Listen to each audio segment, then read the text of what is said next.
यहाँ पर एक प्रसंग चल रहा है। आत्मा को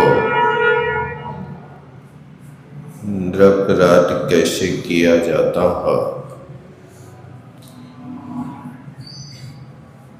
उसके लिए 8 कारण बताया। उन 8 कारणों में प्रतिक्रमण, प्रतिसरण, प्रतिहरण और धारणा, इन 4 चीजों का व्याख्यान अपन ने देख लिया। कल नियति के विषय में चर्चा की थी।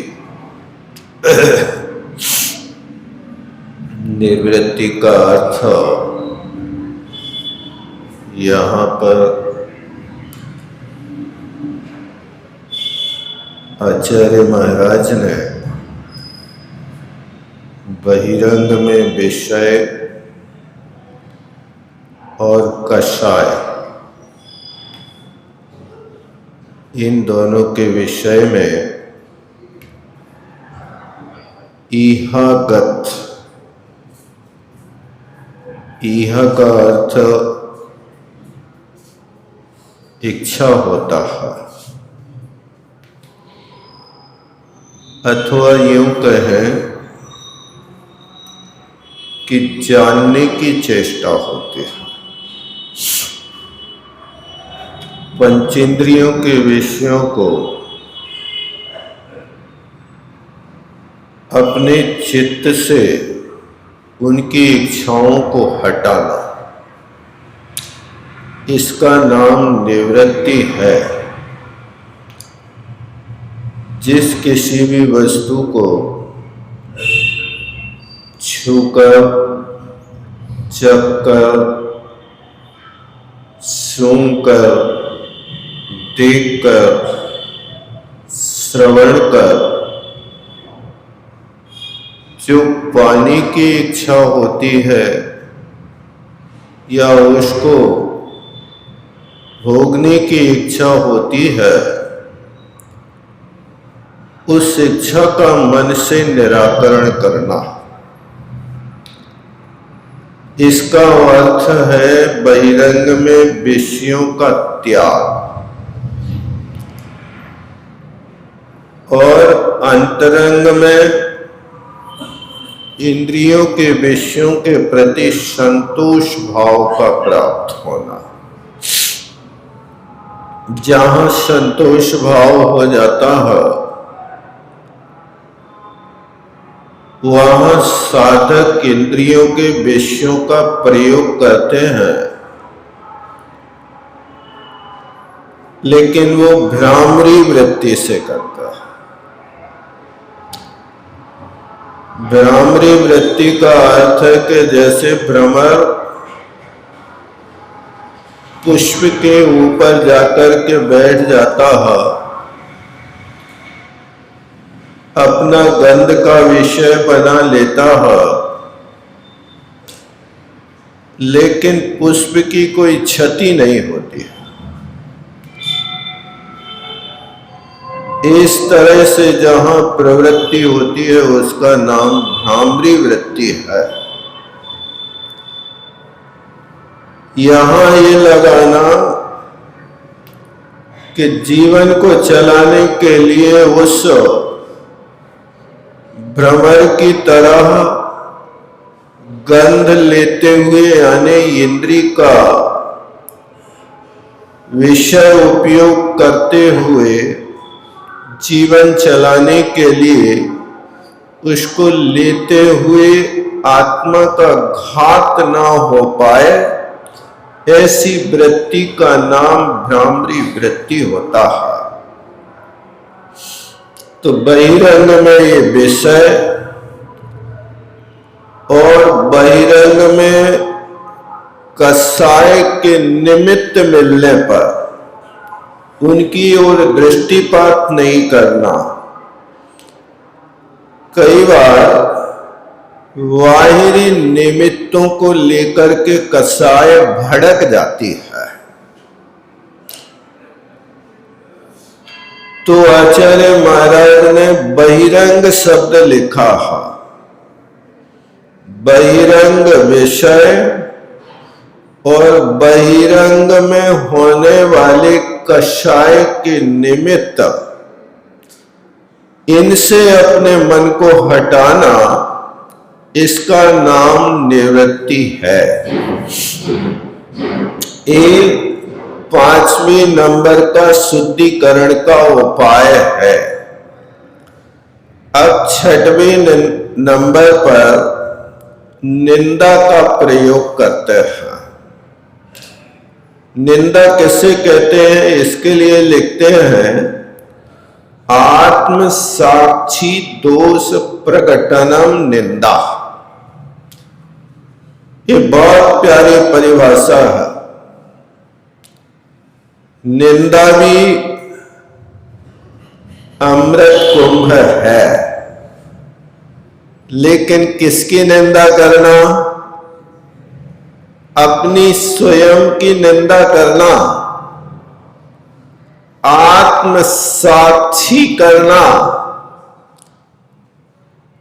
आचार्य महाराज अपसाक्षिकम, पर साक्षिकम, देवता साक्षिकम, गुरु साक्षिकम, ये पाक्षिक प्रतिक्रमण में मुनि महाराजों के प्रतिक्रमण में आता है। मैं अपनी साक्षी पूर्वक अपने आप को अपराधी मानता हूं। मेरी चेष्टाएं आपको समझ में ना आई होए, कोई बात नहीं, लेकिन मुझे समझ में आया है कि मेरे योग की प्रवृत्ति हुई है। आप स्वयं देख लें कि आपकी थाली में यदि कोई आपके लिए कोई इष्ट वस्तु परोस है और आप ऊपर से यूं हाथ हिलाओ, मुझे नहीं चाहिए। आत्म साक्षी पूर्वक कहो कि आप सच बोल रहे कि झूठ बोल रहे। क्या कह रहे हैं? ये आत्म साक्षी है कि हमने सत्य आचरण नहीं किया। आप रसगुल्ला परोस रहे थे तो आजू बाजू वाले लोग ये ना कहें कि ये कितने खाते जा रहे, इसलिए मना किया था। लेकिन आत्मा तो चाहती थी कि अभी 2-4 और फटकार जाओ। इस बात का निर्णय आपको स्वयं को करना है कि आपका निषेध जो था थाली पर, वो सच्चा था कि झूठा था। आप जितनी भी लोक व्यवहार की क्रियाएं करते हो,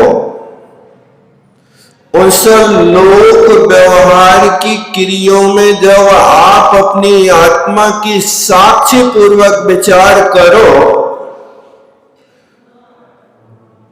तो वास्तव में आप निर्णय करो कि हम कितने सच थे और कितने झूठ थे। इस लोक व्यवहार की क्रिया ने मुझे किस प्रकार से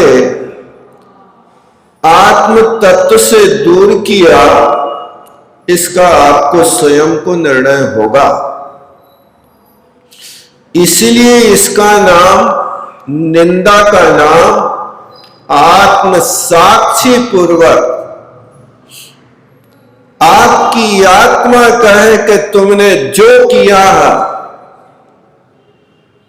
वो मोह मोक्ष मार्ग प्रतिकूल प्रवर्तन जो कुछ किया कसायों से, हे परमात्मा मोक्ष मार्ग के प्रतिकूल मैंने जो भी किया वो कसायों के वशीभूत होकर के किया।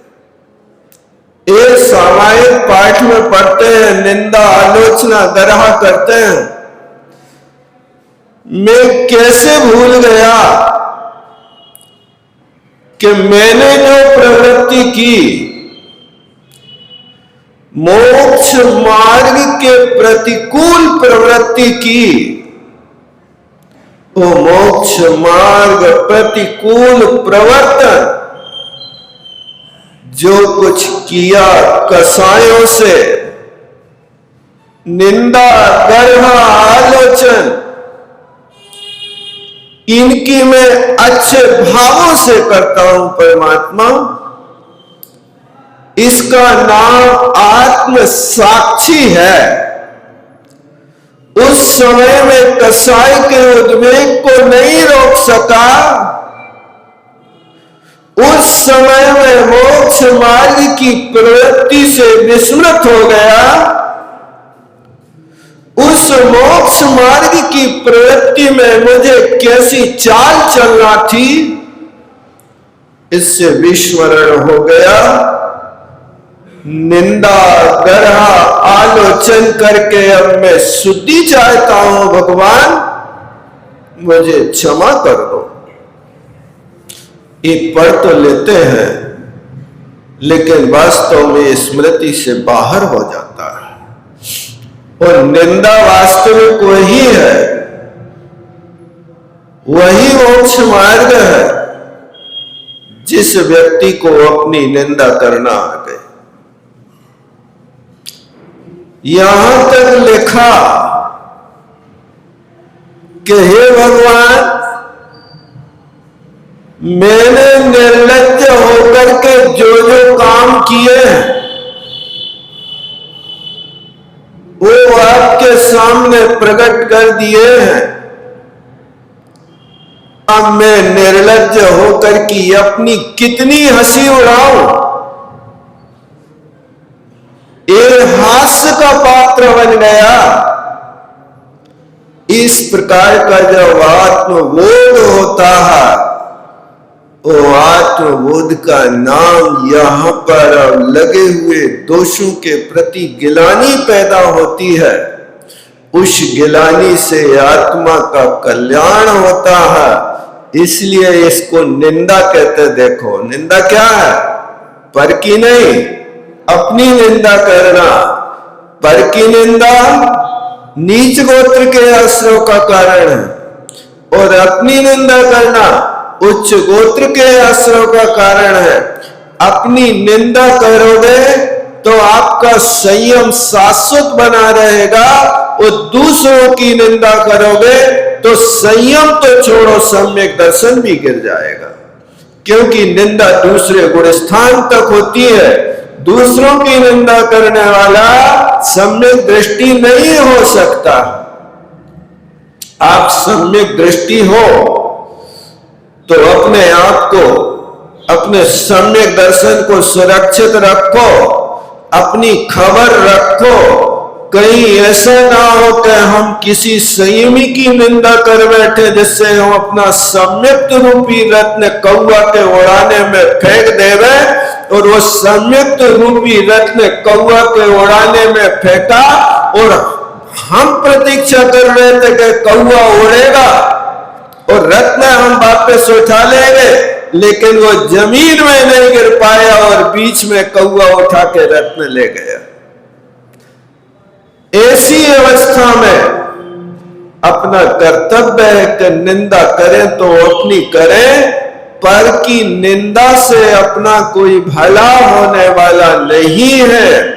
क्योंकि जैसे तुम प्याज के छिलके निकालते जाओ क्या होगा, इसी तरह दूसरों की निंदा करते जाओ तुम्हारा क्या होगा, तुम्हारा पुण्य छीन होगा, कुछ भी तुम्हारे पास नहीं बचेगा।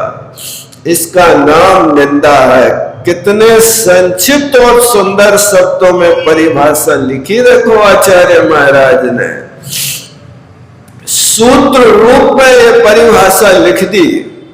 आत्म साक्षी दोष प्रकटन, किसी दूसरे के पास नहीं जाना, आत्मा की साक्षी पूर्वक अपने दोषों के प्रति गिड़गिड़ाओ, हे भगवान दब्बे खेते काले भावे या कदावरा सुवर्णम, मैंने द्रव्य में कोई अपराध किया हो, क्षेत्र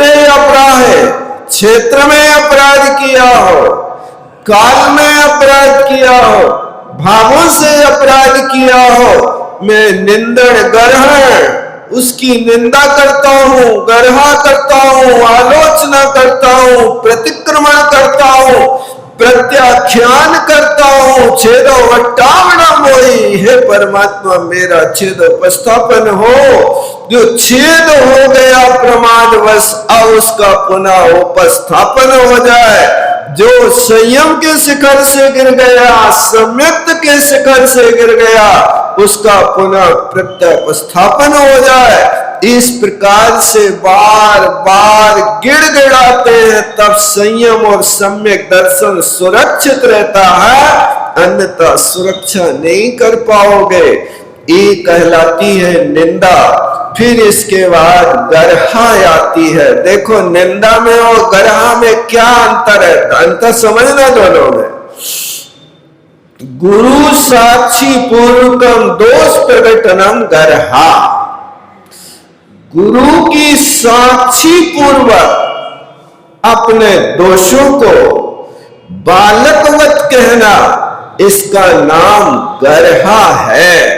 जो दोष हुए हैं उन दोषों को गुरु के सामने मूलाचार में लिखा है, जैसे बालक वो अपनी बात बिना किसी रूप से छिपाए निष्कपट भाव से हर किसी को कह देता है। जैसे बालोजम पंतो, बालक बोलता हुआ कोई भी अंदर में कपट नहीं रखता है। छोटे से बालक से पूछो बेटा आज तुमने क्या खाया था, तो वो कह देता मैंने तो कड़ी रोटी खाई है आज। और उसके बाप से पूछो तुमने क्या खाया है, आज तो माल पूरा बने थे, जबकि वो भी कड़ी रोटी खा करके आया है, वो भी लपटा के साथ रोटी लपेट के खा के आया है। लेकिन दूसरों को बताएगा तो वो मालपुआ बताएगा। कौन अपनी बात कहेगा कि अरे तुम ऐसा खाते हो, इतना घटिया क्वालिटी का खाते हो। नहीं, वो बच्चे का भाव निश्चल है, बच्चे दिल के सच्चे होते हैं। इसलिए यहाँ पर भी साधुओं के लिए यथा जात रूप कहा, यथा जात रूप भाव कहा, कि जैसे उस बच्चे के भाव है वैसे सरल भाव होना चाहिए। ये कहलाती है गर्हा। गुरु की साक्षी हो, और गुरु की साक्षी पूर्वक भगवान अभी तक असंयम से हमने जो काम किया, अब वो असंयम को त्याग करके संयम की ओर मैं बढ़ना चाहता हूं। आज तक मेरे से जो दोष हुए उन दोषों को प्रसाद मान करके सेवन करना। जैसे लोक में प्रसिद्धि है कि लोग प्रसाद लेते हैं, चौके में आते हैं, प्रसाद दे दो, प्रसाद दे दो। हाँ, ये प्रसाद क्या वस्तु है? जैसे आप प्रसाद की इच्छा करते हो, इस तरह इस प्रायश्चित को लेकर के प्रसाद की भांति सेवन करना, ये अपने लिए कर्म निर्जरा का कारण माना जाता है। इसलिए गुरु की साक्षी होना चाहिए, लेकिन गुरु भी दृढ़ व्रती होना चाहिए। कि जो आपकी बात को झेल सके, आपके साथ उस बात को सुनकर के गुरु का लक्षण कहा है कि जैसे गरम तवा के ऊपर पानी डालते ही वो तत्काल पानी को सोख लेता है, इसी तरह अपराधी की बात को सुनकर के अपने हृदय से बाहर ना निकल पाए। यदि हृदय से बाहर निकल गई तो वो अपराधी तुम्हारे हाथ से छूट जाएगा, धर्म से विमुख हो जाएगा। तुमने हमारा अपमान कर दिया, बदनाम कर दिया, अब हम तुम्हारे सामने कोई भी बात नहीं रखेंगे, ना तुम्हें अपना गुरु मानेंगे। ऐसे भी प्रसंग हो सकते हैं। इसलिए गुरु उसे कहते हैं कि जो अपने आप में, देखो गुरु शब्द में जो शब्द है वो बहुत रहस्यपूर्ण है। गा उ रा उ यानी गा का अर्थ होता जो गंभीर है, गंभीर है, और उ माने उदार है, और रा माने रहस्य के, उ माने उद्घाटक है, उद्घाटित करने वाले हैं, वे गुरु होते हैं। सागर में गंभीरा, ऐसे गंभीर, ऐसी गहराई जिनकी के जो सागर की तरह गंभीर है, और ऐसे रहस्य के उद्घाटक हैं कि जिन रहस्यों को कोई सामान्य व्यक्ति नहीं समझ सकता है। ऐसे कई बार प्रसंग होते हैं, ये रहस्य गुरु ही समझते हैं। एक बार आचार्य भगवान का इंदौर में प्रवेश हुआ, चतुर्मास होना था गोमटगिरी में। वहां पर जैसे ही आचार्य महाराज इंदौर में छत्रपति नगर के पास पहुंचे, और वहां पर भी छत्रपति नगर में एक विशाल संघ समुदाय विराजमान था। वो संघ समुदाय आचार्य महाराज की आगवानी करने के लिए आया। अब वहां पर वो संघ जो छत्रपति नगर में विराजमान था, वो वहां से आकर के एक बरगद के वृक्ष के नीचे आचार्य श्री की प्रतीक्षा करने लगे। और गर्मी का तो माह था, जून का महीना था। उस समय जब वे महाराज उनके सामने आए तो वे आचार्य श्री की भक्ति करके और आचार्य श्री से गले मिलना चाहने लगे कि गले मिल ले। आचार्य श्री पीछे हट गए। अब वहां उनको बहुत बुरा लगा कि मेरे मान में ठेस लग गई, आचार्य श्री गले नहीं मिले। अब उनने अपने भक्तों से ये बात कही और वो बात लंबी पहुंच गई और आचार्य श्री के कान तक पहुंच गई। और आचार्य श्री के कान में पहुंची तो कहा, देखो वे रहस्य के उद्घाटक क्या रहस्य खोलते हैं। भैया मैं कैसे छूता, मैं गर्मी में चल करके आया, उष्ण योनि के जीवों से युक्त शरीर हो रहा है, और तुम छाया में बैठे हो, छाया में शीत उष्ण के शीत योनि के जीवों का संयोग हो रहा है। इन दोनों का साथ कैसे हो सकता। शीत उष्ण योनि के जीवों का थोड़ा भी स्पर्श होगा, स्पर्श होते ही जीवों का घात हो गया, हो जाता। क्या तुमने मूलाचार नहीं पढ़ा? क्या तुम्हें योन स्थान का, गुण स्थान का, क्या तुम्हारे लिए जीव समाज का इतना भी विवेक नहीं रहता क्या?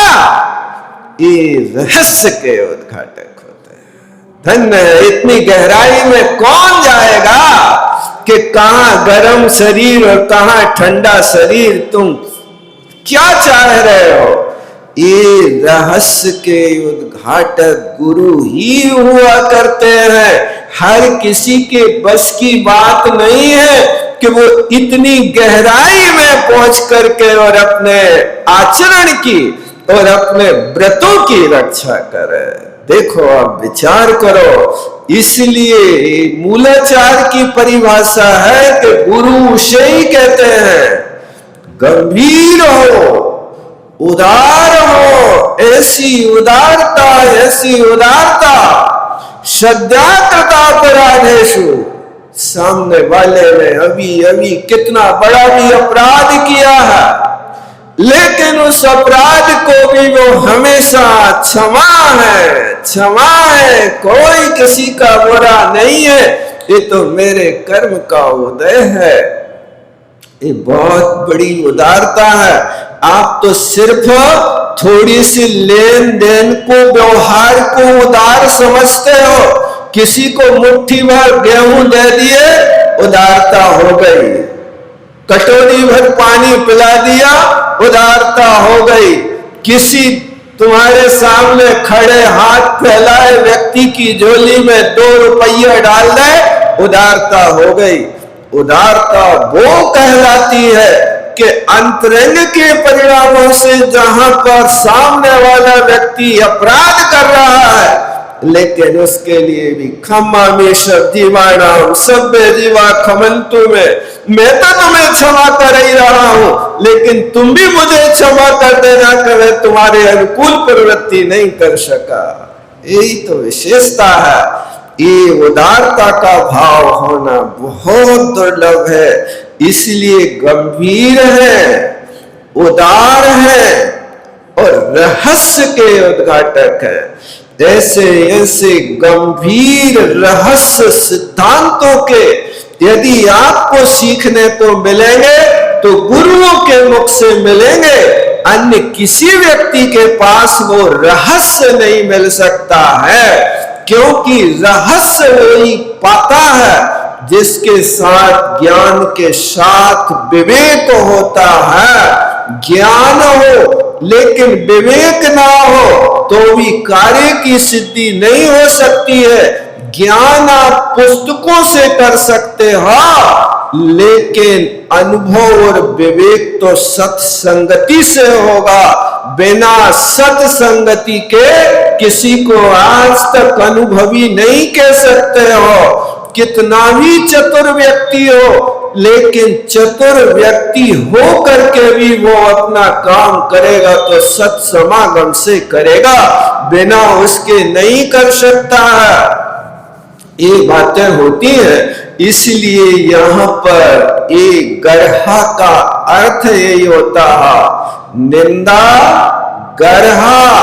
एक गढ़ा कर रहे हैं तो गुरु की साक्षी पूर्वक जब कभी भी जाए गुरु के सामने विनय पूर्वक, ऐसे नहीं खड़े खड़े महाराज गलती हो जाए तो का दोष है को बता दियो तनक हम कर ले। ये प्रायश्चित विधि नहीं है, प्रायश्चित तप है। उस तप को विधि पूर्वक किया जाता है। यदि विधि पूर्वक करना नहीं आता तो उसका कोई फल नहीं होता है। इसलिए वहां जाओ, उस सीधे डायरेक्ट अपनी बात नहीं करो, वहां बैठो, उनकी मानसिकता देखो, भी तुमसे अभी इस समय बात करने के मूड में है भी कि नहीं है। इन सब चीजों को देख करके फिर उनके सामने अपनी भावना प्रकट करके, और पहले आप अपनी विषय वस्तु, जैसे पत्र में लिख देते ना कि आप लेख लिख रहे हो तो लेख लिखने की विषय वस्तु तो बताओ क्या है, तो एक लाइन में विषय वस्तु लिख देते, इस बाबत पत्र लिखा जा रहा है। इसी तरह यहाँ उनका चित्त अपनी ओर आकर्षित करना, भगवान हे गुरुवर, हे परमात्मा, ऐसे सुंदर सुंदर संबोधन करके उनको अपनी ओर आकर्षित करना, क्योंकि शब्द भी होवे तो चुनिंदा शब्द होना चाहिए, जिन शब्दों को सुन करके सामने वाले की भूख बढ़ जाए कि विनयवंत विनय समागता, विनयवान शिष्य आया है। इसलिए उनके भी भाव हो जाए कि ठीक है, इसकी विपत्ति को सुन लो। इसकी विपत्ति को सुन करके फिर उसके बाद में उससे वार्तालाप होता है। ये होता है गर्हा, ये विनय का बहुत बड़ा महत्व होता है। इसलिए विनय पूर्वक गुरु की साक्षी में अपनी बात रखना, और पुरुषों के लिए तो वहां अकेले में बात कर सकते हैं, लेकिन महिलाओं को अपने प्रायश्चित लेने के लिए कम से कम 2 होना, अपनी मुख्य किसी विशेष के साथ होना, अकेले के साथ ये व्रत और प्रायश्चित आदि की व्यवस्था ग्रंथों में नहीं होती है। इस तरह इसका नाम गर्हा है। ये निंदा गर्हा, ये कहलाते हैं अमृत कुंड। ये अमृत कुंड का पान कैसे करना है, इस बात को यहां पर कहा गया। अब इसके बाद सोही है। सोही का अर्थ शुद्धि है। देखो शुद्धि क्या कहलाती है, दोषे सती प्रायश्चित गृहीत्वा विशुद्धि कारणम शुद्धि। एक यही है ना, गर्हा सोही, सोही यानी विशुद्धि। अब अंतिम पद पकड़ रहे, देखो दोषे सती, दोष के होने पर। अब देखो तीसरे नंबर पर क्या बात बता रहा है, ध्यान देना। अभी एक दूसरे से लिंक आपकी जुड़ी हुई है। दोष के होने पर आपने निंदा करी थी। निंदा कहां करी थी, आत्म साक्षी पूर्वक। फिर दोष के होने पर गर्हा करी। गर्हा कहां पर करी, गुरु की साक्षी पूर्वक। अब फिर शुद्धि के लिए क्या परिभाषा कर रहे कि दोष सती, अब फिर से लिख रहे, देखो दोष के होने पर प्रायश्चित्तम गृहीत्वा। देखो ये शब्द दिया, मिला कि नहीं मिला।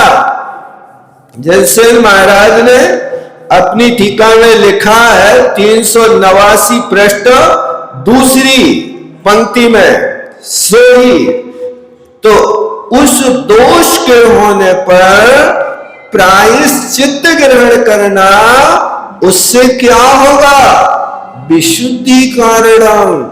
ये विशुद्धि का कारण है। अपने दोष निर्दोष रीति से गुरु की और आत्म साक्षी पूर्वक कहने से कसाय का हनन होता है, मान कसाय का मर्दन होता है।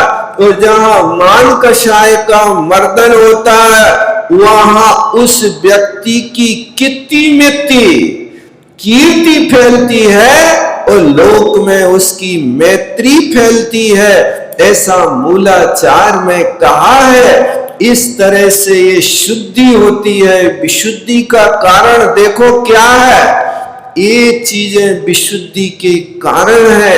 आप अपराध पर अपराध करते जाओ और उसके बाद भी आप कहो कि हम तो बिल्कुल सही है, हमारी कोई गलती नहीं है, हमारी कोई गलती नहीं है। ऐसा कहने से आप मोक्ष मार्गी नहीं हो सकते। सामने वाले ने कहा कि तुम गलती कर रहे हो, तो आप ठंडे दिमाग से विचार कर लो। यदि गलती कर रहे हो तो सुधार कर लो। और रागम और गुरु की परिप्रेक्ष्य में यदि गलती नहीं कर रहे और सामने वाला कह रहा कि गलती कर रहा हो, तो फिर उस व्यक्ति के प्रति कसाय ना करके उपेक्षा भाव कर लो। भैया तुम्हारे सामने गलती हो सकती है, लेकिन आगम तो ये कह रहा है, गुरु महाराज ये कह रहे हैं, हम तो इस तरह से आचरण आगम से बंधे हैं, गुरु से बंधे हैं, लेकिन तुम्हें क्या अच्छा लग रहा है? हम तुम्हारे अच्छे बुरे की अनुसार प्रवृत्ति नहीं करेंगे, प्रवृत्ति तो हमें इसके अनुसार करना है, क्योंकि हर व्यक्ति की रुचि, हर व्यक्ति का भाव भिन्न भिन्न होता है। कोई को मिर्ची अच्छी लगती है तो कोई को मिर्ची के बघार में भी मिर्ची लगाते हैं। मिर्ची तो बना रहे हैं, लेकिन मिर्ची में भी मिर्ची का छोंक लगा रहे हैं वे। ऐसे ही होता है ना, हरी मिर्ची वगैरह बनाते ना तो उसमें भी छोंक लगाएंगे, तो काय का लगाएंगे? मतलब मिर्ची पे मिर्ची भाती जा रही है। और कोई ऐसा व्यक्ति है कि मिर्ची की थोड़ी सी ठसक आ जाए तो 10-20 छींके आ जाती हैं उसके लिए। ये भिन्न प्रकृतियां जना, हर व्यक्ति की भिन्न भिन्न प्रकृति होती है, इसलिए आगम की प्रकृति में ढालना, गुरु जैसा कहे वैसा करना, हर व्यक्ति के अनुकूल चलना, ये बहुत सोचनीय बात हो जाती है। इसका नाम शुद्धि है। इस प्रकार से इन 8 चीजों को परिभाषित किया। अब इनका खुलासा और अच्छे से कर रहे हैं, वो अपन बात में देखें।